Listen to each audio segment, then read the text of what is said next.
بسم اللہ الرحمن الرحیم۔ آج ہم نے سیرت کا سبق پڑھنا ہے۔ کتاب آپ کے سامنے کھلی ہے، اس کا ٹاپک ہے اسراء اور معراج۔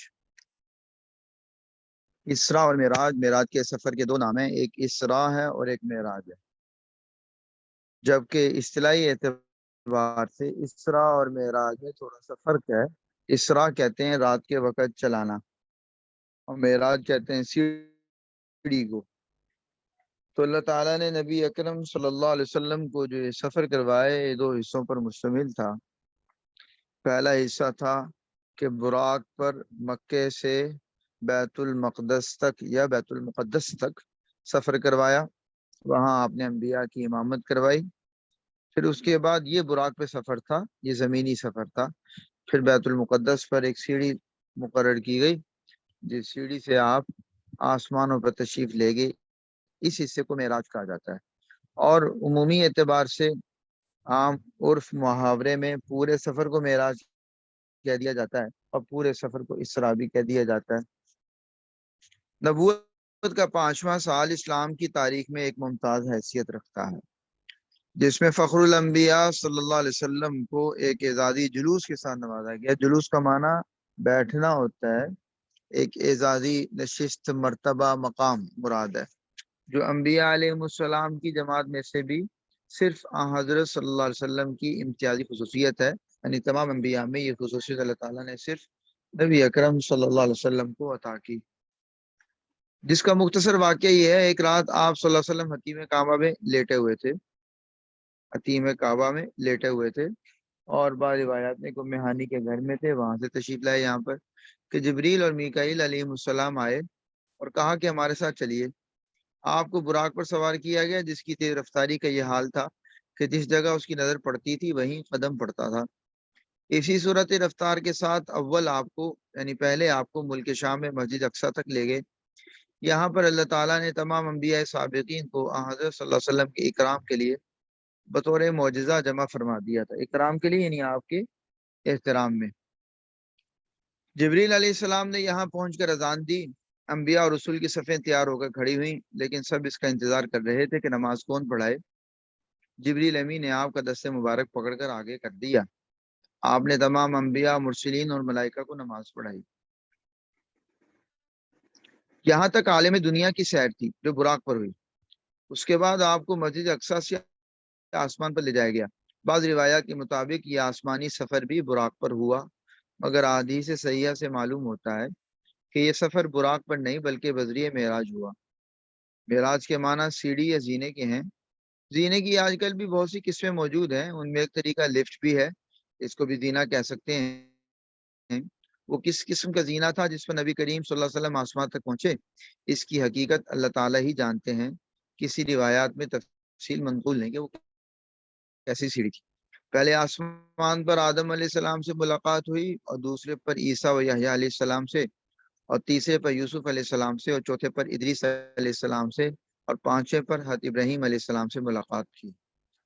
اس کے بعد آپ صلی اللہ علیہ وسلم سدرۃ المنتہا کی طرف تشریف لے چلے۔ سدرہ بیری کے درخت کو کہتے ہیں، منتہا یعنی آسمانوں کی انتہا پر۔ راستے میں حوض کوثر پر گزر ہوا، پھر جنت میں داخل ہوئے۔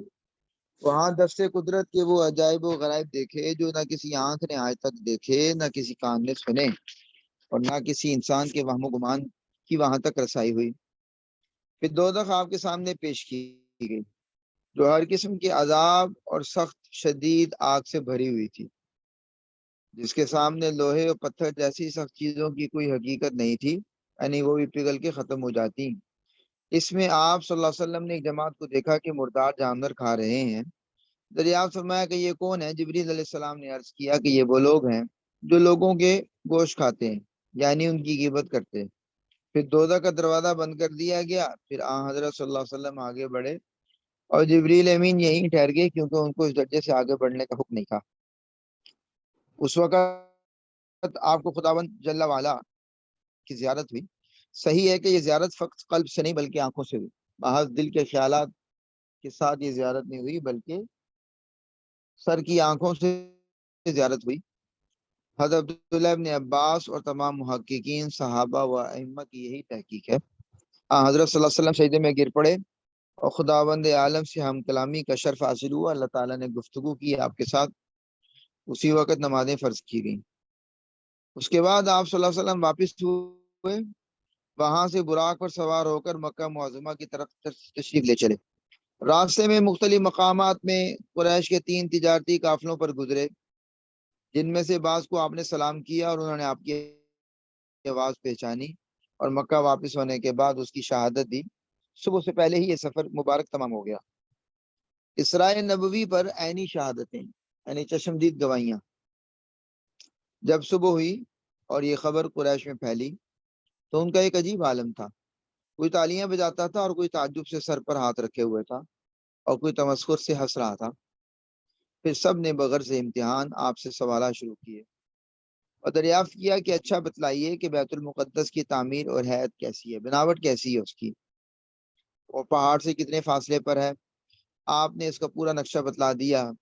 اسی طرح مختلف چیزیں دریافت کرتے رہے اور آپ بتاتے رہے، یہاں تک کہ اب انہوں نے ایسے سوالات شروع کر دیے جو باوجود ایک مرتبہ دیکھ لینے کے بھی کوئی شخص نہ بتلا سکے، مثلا یہ کہ مسجد کے کتنے دروازے ہیں، کتنے طاق ہیں وغیرہ۔ ظاہر ہے کہ یہ چیزیں کون شمار کرتا ہے، اس لیے آپ کو سخت اضطراب ہوا، یعنی بے چینی ہوئی، پریشانی ہوئی، مگر بطور معجزہ مسجد اقصی آپ کے سامنے کر دی گئی۔ اللہ تعالیٰ کی طرف سے آپ کو ان کے سوالات کے دوران مسجد اقصی دکھا دی گئی، آپ شمار کرتے اور بتاتے جاتے تھے۔ ابوبکر صدیق نے فرمایا اشہد انک رسول اللہ، میں گواہی دیتا ہوں کہ آپ اللہ کے رسول ہیں۔ قریش بھی اب تو سب کے سب چپ ہوئے اور کہنے لگے حالات و صفات تو بالکل درست بیان کیے ہیں، اور پھر صدیق سے خطاب کر کے کہنے لگے کہ کیا تم تصدیق کرتے ہو کہ آپ ایک رات میں مسجد اقصی تک پہنچ بھی گئے اور لوٹ بھی آئے؟ حضرت صدیق نے فرمایا کہ میں اس سے بھی زیادہ بعید چیزوں میں آپ کی تصدیق کرتا ہوں، میں ایمان لاتا ہوں کہ صبح و شام ذرا سی دیر میں آپ کو آسمانی خبریں پہنچ جاتی ہیں، تو پھر اس میں کیا تردد ہو سکتا ہے؟ اس لیے بھی آپ کا نام صدیق رکھا گیا، یعنی جناب صدیق اکبر کا۔ خود کفار قریش کی چشمدید شہادتیں۔ اس کے بعد قریش نے پھر بغرض امتحان دریافت کیا اچھا بتلاؤ ہمارا قافلہ جو ملک شام کی طرف گیا ہوا ہے وہ کہاں ہے؟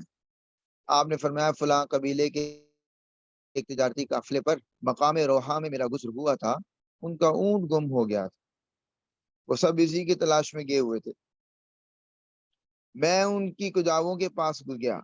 کجاووں سے مراد یعنی جو سامان وغیرہ اونٹوں میں باندھا جاتا ہے، جب کسی جگہ پڑاؤ کیا جائے تو وہ سامان اتار کے رکھ دیا جاتا ہے، تو وہاں کوئی نہ تھا اور ایک کوزہ میں پانی رکھا ہوا تھا، میں نے وہ پی لیا۔ اس کے بعد فلاں قبیلے کے تجارتی قافلے پر فلاں مقام میں ہمارا گزر ہوا، جب براق اس کے قریب ہوا تو اونٹ دہشت سے ادھر ادھر بھاگنے لگا اور ان میں ایک سرخ اونٹ تھا جن پر 2 خردار گوند سیاہ و سفید تھے، وہ تو بے ہوش ہو کر گر گیا۔ ٹھیک ہے جی، یہ خردار گوند سے مراد مجھے ابھی وضاحت نہیں ہے، میں اس کو دیکھ کر ہی بتا سکتا ہوں، جہاں تو اس سے مراد اس کے کوچوان ہے جسے بدی خاں کہا جاتا ہے۔ اس کے بعد فلاں قبیلہ کے تجارتی قافلے پر فلاں مقام میں ہمارا گزر ہوا جس میں سب سے آگے خاکی رنگ کا اونٹ تھا اور اس پر سیاہ ٹاٹ اور 2 سیاہ خردار گوند تھے، اور یہ قافلہ عنقریب تمہارے پاس آنے والا ہے۔ لوگوں نے دریافت کیا کہ کب تک؟ آپ نے فرمایا کہ بدھ کے روز تک آ جائے گا۔ چنانچہ ٹھیک اسی طرح ہوا جیسا کہ آپ نے فرمایا تھا، اور ان قافلوں نے بھی آپ کے بیانات کی تصدیق کی۔ جب قریش پر خدا کی حجت تمام ہو گئی، اللہ تعالیٰ کی طرف سے تصدیق کے سارے اسباب پیدا کر دیے گئے، اور اس محیر العقول حیرت انگیز عقل کو حیران کر دینے والے سفر کی خود ان کی قوم نے شہادت دی، تو اب معاندین کے لیے بھی اس کے سوا کوئی راستہ باقی نہ۔ معاندین یعنی دشمن، عناد رکھنے والے، کہ آپ کے اس سفر کو سحر اور آپ صلی اللہ علیہ وسلم کو معاذ اللہ جادوگر کہہ کر کھڑے ہو گئے، یعنی اب انہوں نے پینترا بدلا اور ان کے پاس کوئی اور آسرا نہیں تھا سوائے اس کے کہ یہ کہیں کہ جناب یہ جادوگری ہے۔ مدینہ طیبہ میں اسلام۔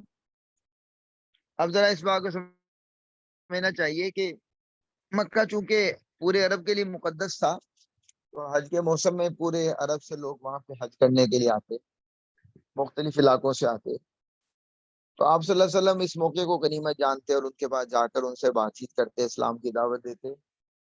مشرکین بھی اس دعوت کی مخالفت کرتے رہتے، ان لوگوں کو ورگلاتے رہتے اور آپ سے ان کو دور کرنے کی کوشش کرتے۔ وہ لوگ بھی یہ کہتے کہ آپ کے اپنے قبیلے کے لوگ، علاقے کے لوگ تو آپ کی بات نہیں مانتے، ہمیں آپ کیوں تبلیغ کرنے آ گئے؟ کچھ اعتراض بھی کرتے، کچھ مانتے بھی، لیکن جو تبلیغ کا ایک رخ یثرب کے لوگوں کے ساتھ بنا، اوس اور خزرج کے جو قبائل کے لوگ وہاں سے آ رہے تھے، ویسا کسی اور کے ساتھ نہیں بنا۔ لگ بھگ 4 سال کے عرصے میں مختلف ان کے لوگ آتے رہے اور اسلام قبول کرتے رہے، اور بالآخر آخری سال آیا جب اسلام قبول کرنے والی ایک بڑی تعداد تھی، 70-80 کی تعداد تھی، اور پھر آپ علیہ السلام کے لیے ہجرت کا سفر ہموار ہوا اور آپ صلی اللہ علیہ وسلم نے مدینہ منورہ کی طرف ہجرت فرمالی۔ یہ یقیناً تقدیر الہی کا ایک حصہ تھا، اور اللہ تعالیٰ نے جو ایک فیصلہ کر رکھا تھا اسی کے لیے سارے اسباب پیدا کیے جا رہے تھے۔ خاص یثرب کے لوگوں سے ملاقات ہونا، پھر ان کو اسلام کی دعوت دینا، پھر ان کا قبول کرنا۔ مدینہ طیبہ میں اسلام 10 سال تک برابر آن حضرت صلی اللہ علیہ وسلم قبائل عرب کو اعلان کے ساتھ دعوت اسلام دیتے رہے، اور عرب کی کوئی مجلس اور کوئی مجمع نہیں چھوڑا جس میں جا کر ان کو تبلیغ حق نہ کی ہو۔ موسم حج میں بازار اوقاز اور ذی المجاز، یہ حج کے موسم میں مینا وغیرہ میں میلے لگایا کرتے تھے، کیونکہ مینا میں کرنے کا کام تو کوئی نہیں ہوتا تھا خاص، تو اس میں اسی ایکٹیویٹی کو رکھا جاتا تھا، میلے لگائے جاتے تھے۔ اس میں تجارتی منڈیاں بھی ہوتی تھی، چیزیں بھی بیچتے تھے، خریدتے تھے، وہ جہاں جو سامان لائے ہوتے تھے وہ بیچتے تھے، مکے کے لوگ اپنی چیزیں یمن اور شام کی خریدی ہوئی بیچتے تھے۔ اسی طرح شعراء کی مجلسیں لگتی، شعراء کو انعامات دیے جاتے، ان کے کلام کا انتخاب ہوتا، جو کلام سب سے اچھا ہوتا اس کو اعزاز دیا جاتا، مختلف جیسے میلے ٹھیلوں میں ہوتا ہے۔ گھر گھر جا کر لوگوں کو حق کی طرف بلاتے رہے، مگر وہ اس کے جواب میں آپ صلی اللہ علیہ وسلم کو ہر قسم کی ایذائیں پہنچاتے اور مذاق اڑاتے تھے کہ پہلے اپنی قوم کو مسلمان بنائیے، پھر ہماری ہدایت کے لیے آئیے۔ اسی پر ایک مدت گزر گئی۔ جب اللہ تعالیٰ نے ارادہ کیا کہ اسلام کی اشاعت و ترقی ہو، تو قبیلہ اوس کے چند آدمی مدینہ سے آپ کی خدمت میں بھیج دیے، جن میں سے اس سال 2 شخص اسد بن زرارہ اور زکوان بن عبد قیس مشرب اسلام ہوئے۔ پھر آئندہ سال ان میں سے کچھ اور آئے، جن میں سے 6 یا 8 آدمی مسلمان ہوئے، اور پھر آئندہ سال ان میں سے کچھ نبی کریم صلی اللہ علیہ وسلم نے ان سے فرمایا کہ کیا تم پیغام خداوندی کی تبلیغ میں میری مدد کرو گے؟ انہوں نے عرض کیا یا رسول اللہ، بھی ہمارے آپس کی اوس و خزرج کی خانہ جنگیاں ہونی۔ اوس و خزرج یہ 2 بنیادی مشرک قبیلے تھے مدینہ میں، جو آپس میں لڑتے رہتے تھے۔ کچھ یہود قبیلے بھی تھے، قریظہ، قینقاع، بنو نذیر، وہ بھی انہیں کے ساتھ آدھے اوس کے ساتھ ہوتے، آدھے خزرج کے ساتھ ہوتے، اور مل کر لڑتے رہتے تھے، خانہ جنگیاں چلتی رہتی تھی۔ اس وقت جناب مدینہ تشریف لائے تو آپ کی بیعت پر سب کا اجتماع نہ ہو سکے گا، ابھی 1 سال اس ارادے کو ملتوی فرما دیں۔ ممکن ہے کہ ہمارے آپس میں صلح ہو جائے اور پھر اوس و خزرج مل کر اسلام قبول کر لیں، آئندہ سال ہم پھر حاضر خدمت ہوں گے، اس وقت اس کا فیصلہ ہو سکے گا۔ یہ حضرات واپس مدینہ آئے اور مدینہ میں سب سے پہلے مسجد بنی رزیق میں قرآن پڑھا گیا۔ خداوند عالم کو منظور تھا کہ مدینہ میں اسلام کی اشاعت ہو۔ اسی سال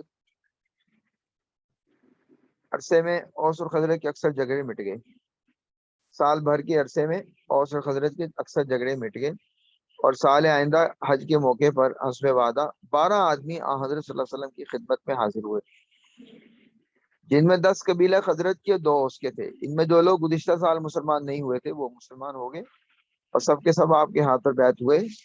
یہ بیعت چونکہ سب سے پہلے عقبہ کے پاس ہوئی، جمرہ عقبہ، جو مکے سے آتے ہوئے مینا کی طرف پہلے نمبر پہ جمرہ آتا ہے، تو اس کے بائیں طرف ایک پہاڑ کی اوٹ میں عقبہ تھی، ایک گھاٹی تھی، وہاں پر یہ بیعت ہوئی، اس لیے اس بیعت کا نام بیعت عقبہ اولی رکھا گیا۔ وہاں مسجد بھی تعمیر کی گئی تھی، اور اب وہ پہاڑ کاٹ وغیرہ دیا گیا، جس کی وجہ سے وہ مسجد سامنے نمودار ہو گئی ہے۔ اگر مینا کی طرف جائیں مکے کی طرف سے تو بائیں ہاتھ پر یہ مسجد آتی ہے، چھوٹی سی مسجد ہے۔ یہ لوگ مسلمان ہو کر مدینہ طیبہ واپس آئے تو مدینہ کے گھر گھر میں اسلام کا چرچا تھا، اور ہر مجلس میں یہی ایک بات رہ گئی۔ سب سے پہلا مدرسہ مدینہ طیبہ میں۔ مدینہ پہنچ کر اوس و خزرج کے ذمہ دار لوگوں نے آن حضرت صلی اللہ علیہ وسلم کو خط لکھا کہ یہاں بھی الحمدللہ اسلام کی اشاعت ہو چکی ہے، اب کسی صاحب کو ہمارے یہاں بھیج دیجیے، ہمیں قرآن شریف پڑھائے اور لوگوں کو اسلام کی طرف دعوت اور ہمیں احکام شریعہ کی تعلیم دے، اور نماز میں ہمارے لیے امام بنے۔ آپ صلی اللہ علیہ وسلم نے مصعب بن عمیر رضی اللہ تعالیٰ عنہ کو تعلیم قرآن کے لیے بھیج دیا، اور اسلام میں سب سے پہلے مدرسے کی بنیاد مدینہ طیبہ میں پڑ گئی۔ آئندہ سال حج کے ایام میں مدینہ طیبہ سے ایک بڑا قافلہ مکہ معظمہ پہنچا، جن میں 70 مرد اور 2 عورتیں تھیں۔ نبی کریم صلی اللہ علیہ وسلم نے ان کا استقبال کیا اور ان سے عقبہ کے پاس رات کو ملنے کا وعدہ فرمایا۔ حسب وعدہ اس رات کے وقت یہ تاکہ مشرکین کو پتہ نہ چلے اور وہ رکاوٹ نہ ڈالیں، سب لوگ جمع ہو گئے۔ حضرت صلی اللہ علیہ وسلم کے ساتھ آپ کے چچا عباس بھی تشریف لائے، اگرچہ عباس اس وقت تک مسلمان نہ ہوئے تھے۔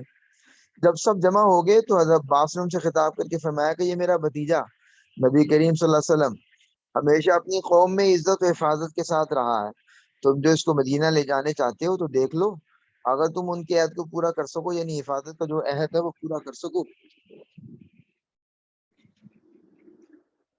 اور مخالفین سے ان کی پوری حفاظت کر سکو تو اس کا ذمہ لے لو، ورنہ ان کو اپنے قبیلہ میں رہنے دو۔ مدنی قبیلے کے سردار نے کہا بے شک ہم اس کا ذمہ لیتے ہیں اور ہمارا یہی قصد یعنی ارادہ ہے کہ آپ کی بیعت کو پورا کریں۔ یہ سن کر عہد بیعت کو پختہ کرنے کے لیے اسد بن زرارہ بول اٹھے، اے اہل مدینہ ذرا ٹھہرو، تم سمجھتے ہو کہ آج تم کس چیز پر بیعت کر رہے ہو؟ سمجھ لو کہ یہ بیعت تمام عرب و عجم کے مقابلے میں جنگ اور مخالفت کا عہد ہے، اگر تم اس کو نبھا سکتے ہو تو عہد کرو ورنہ عذر کر دو۔ اس پر سب نے یک زباں ہو کر کہا کہ ہم کسی حال میں اس بیعت سے ہٹنے والے نہیں۔ پھر عرض کیا یا رسول اللہ اگر ہم نے اس عہد کو پورا کیا تو ہمیں اس کی کیا جزا ملے گی؟ آپ نے فرمایا اللہ تعالیٰ کا راضی ہونا اور جنت۔ یہ سن کر سب نے کہا کہ ہم اس پر راضی ہیں، آپ دست مبارک دیجئے کہ ہم بیعت کریں۔ آپ نے ہاتھ بڑھایا اور سب بیعت سے مشرف ہوئے۔ خدا جانے اس رسول امین کی نظر فیض اثر اور چند کلمات نے ان لوگوں پر کیا اثر کیا تھا کہ ایک ہی صحبت میں تمام دنیاوی علائق کا معنی تعلقات، رشتہ داریاں اور جاہ و مال، جاہ کا معنی عزت ہوتا ہے اور عزت و آبرو اس کے مقابلے پر قربان کر سکنے کے لیے کمر بستہ ہو گئی، اور پھر یہ رنگ ان کی اولاد تک قائم رہا، یعنی اولاد میں بھی یہ رنگ رہا کہ کسی طور پر انہوں نے اس عہد کو توڑا نہیں۔ اور ام عمارہ جو شریک بیعت تھی، ان کے صاحبزادے حبیب کا واقعہ ہے کہ ان کو مسلمہ کذاب مدعی نبوت نے گرفتار کر لیا، جو نبوت کا جھوٹا دعوے دار تھا، اور طرح طرح کے عذاب میں مبتلا رکھ کر نہایت بے دردی سے قتل کیا۔ ایک مثال دے رہے ہیں کہ اولادوں میں بھی اس عہد کی پاسداری کتنی رہی، لیکن اس عہد کے خلاف کوئی کلمہ زبان سے نہ نکالا۔ یہ ظالم ان سے دریافت کیا کرتا تھا کہ محمد صلی اللہ علیہ وسلم اللہ کے رسول ہیں، تو وہ فرماتے بے شک۔ پھر پوچھتا کہ اس کی بھی گواہی دیتے ہو کہ میں بھی اللہ کا رسول ہوں، تو فرماتے ہرگز نہیں۔ اس پر وہ ایک ان کا عضو کاٹ دیتا، پھر دوبارہ اسی طرح دریافت کرتا، اور جب وہ اس کی نبوت کو ماننے سے انکار کرتے تو کم وقت ایک اور عضو کاٹ ڈالتا۔ اسی طرح ایک ایک عضو کر کے تمام بدن کے ٹکڑے کر دیے۔ سیرت حلبیہ جو سیرت کی کتاب ہے، مفصل کتاب ہے، اس میں سے واقعہ نقل کیا گیا ہے۔ الغرض شہید ہو گئے، باوجود جائز ہونے کے اس کو گوارا نہ کیا کہ عہد اسلام کے خلاف کی لفظ زبان سے نکالے۔ جائز ہونے کا مطلب یہ ہے کہ شریعت نے اجازت دی ہے کہ اگر کسی آدمی کو جان جانے کا خطرہ ہو، اس قدر شدید نقصان کا خطرہ ہو، تو وہ ظالم کے سامنے کفریہ کلمہ کہہ دے اور دل میں اس کے اسلام ہو، زبان سے جان چھڑانے کے لیے کہہ دے تو اسلام اس کی اجازت دیتا ہے۔ اسے رخصت کا راستہ کہا جاتا ہے، اور اس کے مقابلے میں ایک عزیمت ہے کہ تب بھی وہ اسلام کا دامن زبان سے کہنے کے اعتبار سے بھی نہ چھوڑے۔ تو اس کو کہہ رہے ہیں باوجود جائز ہونے کے اس کو گوارا نہ کیا کہ عہد اسلام کے خلاف کوئی لفظ زبان سے نکالے۔ اس کے بعد سب نے بیعت کی۔ اس وقت مبايعین یعنی بیعت کرنے والوں کی تعداد 73 مرد اور 2 عورتیں تھیں۔ مختلف روایات ہیں 80 کے قریب مرد و عورتیں تھیں، اور اس بیعت کا نام بیعت عقبہ ثانیہ ہے۔ یہ اگلے سال ہوئی تھی بیعت عقبہ ثانیہ، بس یہ آخری بیعت ہے۔ اس کے بعد نبی اکرم صلی اللہ علیہ وسلم نے مدینہ منورہ کی طرف ہجرت فرما لی۔ اس کے بعد سب نے ان میں سے 12 آدمیوں کو تمام قافلے کا ذمہ دار بنایا، ذمہ دار امیر بنایا۔ 12 آدمی منتخب کیے گئے۔ اس قافلے میں انہیں 12 نقبا کہا جاتا ہے۔ نقبا نقیب کی جمع ہے، ذمہ دار، نگران، ٹھیک ہے۔ تو یہ 12 نقیب مقرر کیے، اور اس کے بعد جب راستہ ہموار ہو گیا تو اللہ تعالیٰ نے آپ صلی اللہ علیہ وسلم کو مدینہ منورہ کی طرف ہجرت کی اجازت دی۔ آئندہ انشاءاللہ ہم وہاں سے پڑھیں گے۔ آج کے سبق یہیں تک رکھتے ہیں۔ السلام علیکم ورحمۃ اللہ وبرکاتہ۔